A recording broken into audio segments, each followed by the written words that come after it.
Hi, this is Bill Ringle, host of My Quest for the Best, where we meet business, thought, and community leaders to discuss issues relevant to entrepreneurial growth. Joining us today is Josh Linkner. Josh is the New York Times bestselling author of Disciplined Dreaming, a proven system to drive breakthrough creativity. It was named one of the top 10 business books of 2011. He is also the CEO and managing partner of Detroit Venture Partners, where, together with business partners Magic Johnson and Dan Gilbert, Josh is actively rebuilding urban areas through technology and entrepreneurship. Josh is founder, chairman, and former CEO of ePrize, the largest interactive promotion agency in the world, providing digital marketing services for 74 of the top 100 brands, and has founded 3 other successful technology companies. He's also adjunct professor of applied creativity at the University of Michigan. Josh has been honored as the Ernst & Young Entrepreneur of the Year, the Detroit News Michiganian of the Year, and is President Barack Obama Champion of Change Award recipient. Josh is a regular columnist for Fast Company and Inc. magazine, where he has been featured in the Wall Street Journal, Forbes, USA Today, and the New York Times. Josh is also a Berkeley-trained professional jazz guitarist who performs regularly in jazz clubs throughout the United States. Most importantly, Josh is on a mission to make the world more creative. Welcome, Josh. Thanks so much. It's great to be here. Josh, tell me, where did your interest in creativity start? Well, I've been playing jazz music for nearly my whole life. And in jazz, as you may know, 99% of the notes are improvised. And with a little bit of scaffolding, the jazz musicians are creating in real time. So I've always been passionate about the topic of creativity. But what really got me excited is when I entered the business world. Over the last 20 years, I've had the privilege of building 4 high-growth startup companies. And what I've learned is that creativity truly is the currency of success. I mean, that was the one thing that enabled me to win in a highly competitive landscape. And today, with the challenges of our times more difficult than ever, creativity has shifted from a nice-to-have to mission-critical. And I've learned that as individuals and organizations can nurture and develop those skills, they can go on to do great things. So it became truly a passion of mine. Well, how would you define creativity and really differentiate it from the other set of business skills that take place on a day-to-day basis? In business, we're often heads down and doing task-oriented things that we're following a procedure or manual or a process. And creativity involves using your imagination to come up with new ways, and whether it's a new product or service, whether it's a new process or system, or even whether it's a new way to communicate and tell the story of your business. What we found is that following the operating manual no longer is a pathway to success. If anything that we learned from the crisis, the financial crisis of 2008, was that the rules of the game have fundamentally changed. And even an individual, someone might get hired based on their resume, but they'll ultimately get promoted and reach their goals based on their ability to improvise, to innovate in real time. And so these skills are incredibly important, the ability to deal with ambiguity, the ability to move forward in the face of not knowing all the possible answers and having to come up with things on the fly. And would you say that because of the crisis, because of the current economy that we're in now, that those skills are becoming more important or less important as we begin to enter this new phase of the economy? You know, in today's world of dizzying speed, exponential complexity, and ruthless competition, creativity has really become job number one. In fact, a recent survey of 1,500 CEOs across 32 countries revealed that the number one most important attribute for success in the next 5 years of business, in fact, is creativity. And what we need more than ever are not people who can just do what they're told and follow the rules and cut costs. We need people that can think on their feet and that can innovate new products and services and reimagine the way they do work, people that are obsessed with always finding a better way. Those skills, there's good and bad news. The bad news is that many of us have not developed those skills. Many of us think that we're not creative or we don't have the abilities. But the good news is that all the research shows that creativity is fundamentally a learned behavior, which means that all of us as human beings have enormous creative potential. We just need a systematic approach to unleashing it. Well, it's true. I don't think the schools teach much or value much about being creative. So when people come out of schools, either in high school or in college, they've been through 12 or 16 years of indoctrinating where that isn't highlighted as much as we need it in the business world.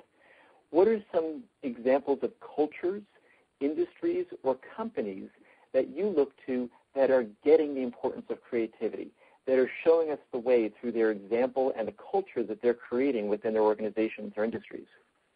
Well, you're exactly right that most of us are brought up in environments that restrict creativity. We're taught in school to follow the rules, guess what the teacher knows, there's only one right answer, and whatever you do, don't make any mistakes. The problem is that if you run that game plan in the real world, if you run that game plan today, it's a surefire path to mediocrity.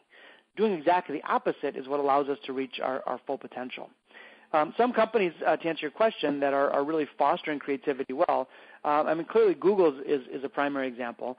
They provide enormous amount of free time and fresh thinking, and they empower people to do their most creative work. For the book that I wrote, Disciplined Dreaming, I had the opportunity to interview hundreds of leaders, business CEOs, entrepreneurs, thought leaders from all around the world. And a couple fun stories. One company that I interviewed issues every team member 2 corporate get-out-of-jail-free cards every year. And here's what they say. They say, look, go out on a limb, take responsible risks, be creative, and if you really screw something up, hand us one of these cards and you're off the hook, no questions asked. On the annual reviews, a team leader will actually be disappointed with a team member if they haven't used both of them. So you'd say, all right, is that risky? Are you putting your company in jeopardy? Well, I would argue, what's the risk of not doing something like that? So many individuals and companies spend their lives trying to play it safe, only to discover that playing it safe has become the riskiest move of all. And what we're seeing is that the companies that are future-oriented, instead of clinging tightly to the past, the companies that embrace failing and making mistakes along the way, understanding that mistakes are simply the portals of discovery, are the ones that truly thrive and are building sustainable organizations. So what's another lesson that you've learned from a company that's doing something innovative in the area of fostering creativity in addition to these get-out-of-jail-free cards? Well, I'll tell you one fun thing that I did at a company that I built. I built a company called ePrize and launched in 1999, and it's gone on to become the largest interactive promotion agency in the world, serving 74 of the top 100 brands. And we currently have about 500 employees. One fun thing that I did is at one point, our company was so far ahead of our competitors that I was concerned that we would become a bit complacent. And I also wanted to do something that would foster creativity. So what I did is I launched a fake competitor. I literally made up our nemesis, which was the Slither Corporation. And complete with made-up logo and all, Slither became our arch-evil enemy. And we would intercept memos from the Slither Corporation. We'd get news clippings from Slither. At one point, we even had people dress up and pretend that they invaded our company from Slither. And the reason we did that was not only to drive urgency, but to foster creativity. So here's the thing. If you were in your company and someone said, hey, how can we cut 2 days out of our production time? A lot of times people are slow to throw out ideas because they don't want to offend anyone. They don't want to say the wrong thing. They don't want to get in trouble. They're concerned what their boss might think. So what we did at my company is we'd ask a question like this. We'd say, hey, we just got a report from our spies at Slither, and Slither just cut 2 days out of their production time. How do you think they did it? Well, by asking the question that way, through this guise of our fake competitor, all the whiteboards became filled with ideas because it removed any type of negative consequences or retribution, and it was a mechanism that fostered creativity. So I would encourage companies big and small, obviously we all have real-world competitors, but inventing your fake ideal competitor, someone that's always faster, bigger, smarter, more innovative, and start asking yourself, what are they doing over at my fake competitor? What's your counterpart at that company doing differently than you? And it's a very fun tool to unlock your imagination and discover new possibilities. That's great. I can imagine some of the conversations that would spark. Do you find that people take to those ideas when you release them in the same way, or do we need to do something else to encourage people who may want to be sitting on the sidelines and just an observer, partly indoctrinated by the culture of television where people sit and want to be entertained, rather than be full-on participants and proactively take leads and take on initiatives like that? Well, you bring up a great point. It's so important to get people participating. And I think that's one of the key jobs of leaders today. So many leaders are managing resources. We spend our whole day managing resources. So you manage time and manage production costs and manage raw materials. Yet, arguably, the most important resource of all, the most important natural resource, is the human creativity that lives inside your team. And so if you think about your job as a leader, is to not just manage costs, but to help unleash that creative capacity, unleash that incredibly valuable natural resource. It can be a huge boost to organizations large and small. If your company, let's even say you have a 5-person company, but you can get 20% more creativity out of that team, that can be the difference maker between winning and losing. So I think it's the responsibility of leaders to get people participating and to give them a safe and a supportive environment to let creativity shine. I'll just give you an example. So often it's the way that we interact with our team. So let's say, for example, you had a team member and came to you with an idea. And let's say, for the sake of argument, it was a terrible idea. Well, your instinct would be to tell the person it was a terrible idea and go get back to work. The problem is that you've now just trained that person to never share an idea with you in the future. A better approach might be saying something like, oh, tell me more about that idea.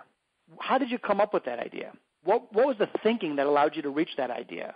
Where else do you see that idea going? Is there anything you could add to the idea to make it even better? So you're not lying. You're not saying it was a good idea, because obviously it wasn't. But what you're doing is you're encouraging creative thinking. You're encouraging unique thought. And maybe 9 ideas in a row come back that aren't very good, but because you've encouraged them, that 10th idea could be a game changer. And that's the way that organizations of the future will win. That's the way that leaders of the future will win. That reminds me, if we hadn't had people asking those kinds of questions, we wouldn't have Post-it notes, because they were originally designed to be something that was super bonding, but when the guy found that it was something that was weakly bonding to paper, he found it was very helpful for his choral notes, as I recall.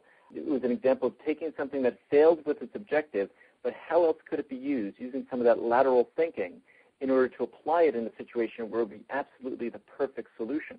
3M is another terrific example of a company that fosters innovation. That is a company that outspends its competitors on R&D and has launched literally thousands of products across many industries, because inside the company they are always thinking about innovation. They're always thinking about how to forge ahead. And by the way, that type of small entrepreneurial thinking obviously often happens in small companies, but it can happen in big ones too. There's a company called ITW. It's a $16 billion company, over 100-year-old company that does manufacturing. Couldn't be more old school.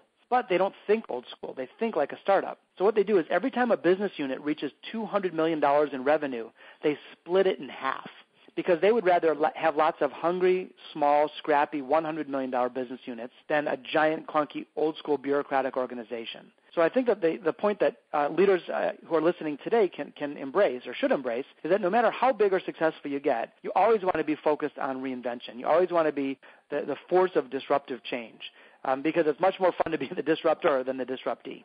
Can that type of thinking help governments and cities and larger organizations themselves that aren't necessarily profit-driven embrace some of these creative ideas to lend some reinvigoration to their places?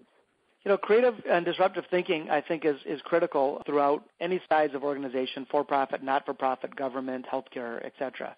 It's funny, there's 2 types of change in the world. There's incremental change and disruptive change. And incremental change is, making your same product, 5% better. And I don't think there's anything wrong with that per se, but when you think about the major advances in civilization, it's come through disruption. And disruptive thinking has to start with the ability to imagine what can be instead of just what is. It's about imagining the possibilities and not being restricted by the way things currently are. And that type of thinking has to apply to cities, to communities, to families, because our world is changing at a rate like none other in history. So if we simply cling to the past and say, oh, that's just the way we've always done it, that's the way that the world already is, that's a recipe for disaster. Reminds me of a great quote by the legendary CEO of GE, Jack Welch, who said that if the rate of change on the outside is greater than the rate of change on the inside, the end is near. Very true. You mentioned this with cities and other non-for-profit organizations. Do you have any experience dealing with these cities or organizations and finding ways to gain a foothold to jumpstart reinvention or reinnovation within those places?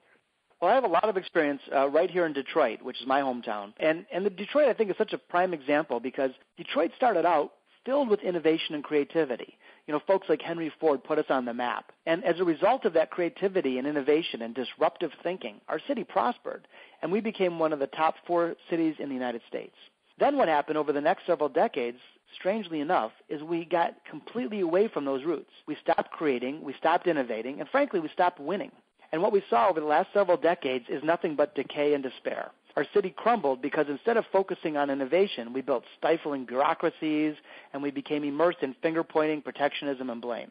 Well, now what's happening, which is great, is that Detroit is going through a rebirth, and we're reconnecting to those entrepreneurial, innovative, creative roots. For example, I'm building a venture capital firm here in downtown Detroit called Detroit Venture Partners, and we're investing in startups, in entrepreneurs, with the hope of rebuilding our city through entrepreneurial fire. And in addition to the folks that I work with, I mean, the whole city is going through this transformation right before our eyes, where we're doubling down on creativity, we're doubling down on innovation. And we're seeing already what's happening. Previously vacant buildings are becoming filled. Residential is on the increase. Crime is decreasing. So to me, the hope of our city to once again rise to become a world-class community, we have to base it on innovation. If we wait around for the government or large organizations to save the day, we may be waiting for more decades. But it's an exciting time, and I think it's just a good representation that creativity can be applied not only to small companies, but even to troubled cities, and can quickly see some significant results through that innovation. So it took someone who was a leader like yourself to say, we need to do this, it needs to be done, and we can't wait around because no one else is going to do this if we don't. What would you suggest as a model for other cities that are waiting for someone else to help identify or give permission, really, to people who have the capability and drive to do this, to reinvigorate and reignite their cities into something more and help them really come into this new age in order to take some of those steps in order to bring that vitality to their cities? Well, again, I think people become so immersed in the status quo and so scared of their own shadow. You know, sometimes the only way to make progress is through bold action. Here in Detroit, we became so beaten up and we became so embarrassed of things. We're sulking. And I think it's time for us, anyway, to stop trying to be somebody else. Stop trying to be Silicon Valley of the Midwest or the New York of the Midwest. Stop doing that and start celebrating who we are. And I think that, cities need to do that. They need to double down on their strengths. And they need to really move forward with bold action because many cities that have suffered greatly, small incremental improvements are just not going to carry the day. And again, you look back at the beginning, how most cities became successful to begin with, how most companies came to be successful. It wasn't through a soft, wimpy approach. It was through passionate individuals disrupting the status quo and doing something spectacular. And that same type of thinking, to me, is what will save our companies, our cities, and our communities. That is inspiring. It's taking a look back and seeing historically what's worked and got us where we are today. Think of our founding fathers who were able to create the Constitution and declare independence, and they did all that without a single bit of social media. There was no Facebook, there was no LinkedIn, there was no email, and still they found a way to really make things happen and launch this new nation. That's exactly right. And, think about how different it would be if those founding fathers said, hey, let's set up a committee, and 5 years from now we'll petition for slightly lower tax, and then after that maybe we'll ask for one new law, and 30 years later we'll do one more thing. I mean, we'd all still be saluting the British flag. So sometimes, in order to succeed, it is an all or nothing thing. You can't leap across a cavern in 2 steps. You have to be bold and take that big leap. As you talk with leaders around different industries and around the country, what are some of the myths of creativity that people still cling to even today? Well, one big one is that you're either born with it or you're not. And again, all the research shows that creativity is an asset that all humans have, just like muscles. That, if you work out a muscle mass, your muscle, you'll build muscle mass. And same thing, if you develop creativity and provide a safe environment for it, people and companies can build it. The second thing that is a big myth is that job title equals levels of creativity. We think that musicians are creative and statisticians are not. Meanwhile, there are professional musicians in symphony orchestras, and they play the notes on the page beautifully. So they're great technicians, but they're not creating much of anything. And we've seen people in fields like statistics and accounting and other areas show incredible amounts of creativity. So when people say, oh, these are the creatives in our company, that's a big miss, because today everyone in an organization, irrespective of job title, not only has the ability to be creative, but has the responsibility to be creative. Josh, in your own day-to-day work, what is it that you find that you do to help you build that creativity? A couple of the specific practices, things you read, questions you ask yourself in order to keep stimulating and pushing your own boundaries of developing your creative skill and capacity? Well, there's a few things. One is, of course, I love to play jazz, which is my passion. But I think for the listeners, no matter what you love to do, maybe it's playing sports, maybe it's going for a walk in the woods, maybe it's drinking a beer, I think it's, getting away from the heads-down approach of your daily work and spending some time being heads up, spending some time allowing your mind to think, to explore the possibilities and doodle and kick things around. There's a lot of fun techniques that you can use that can help spur creativity. One of my favorites is, instead of brainstorming, role storming. So in other words, brainstorming in character. So in other words, if you're in a meeting and you come up with an idea, maybe you're going to be hesitant to share it because you say to yourself, well, what will my boss think? Or, will I look foolish? But if you're role storming instead, and you want to role storm as Steve Jobs, for example, no one's going to laugh at Steve for coming up with a big, crazy idea. In fact, they might laugh at Steve for coming up with a small idea. So by role storming, by brainstorming in character, all the fear and consequences go away, and it unleashes you to be much more creative. So I would encourage people they're stuck on a problem, instead of trying to solve it as themselves, think about their favorite sports hero or Marvel comic book character or movie star or musician or athlete or politician and say, all right, if I was brainstorming as Kim Kardashian or the Octomom or President Obama, what type of answers and creativity would I come up with? That's great. Josh, you've really inspired us to be more creative. You've helped unfold some of the myths behind creativity and burst through those myths and helped us understand some specific techniques like role storming that will really unleash our own creativity. Thank you so much for sharing on My Quest for the Best today. Well, it's my pleasure, and I just want to encourage the audience to remember that creativity is mission critical, and the good news, again, is that we all have enormous amounts of creativity inside of us, even if it's hidden beneath the surface. So I would strongly encourage people to embrace that and begin their own creative journeys and really connect with that imagination that lives within. Thanks again.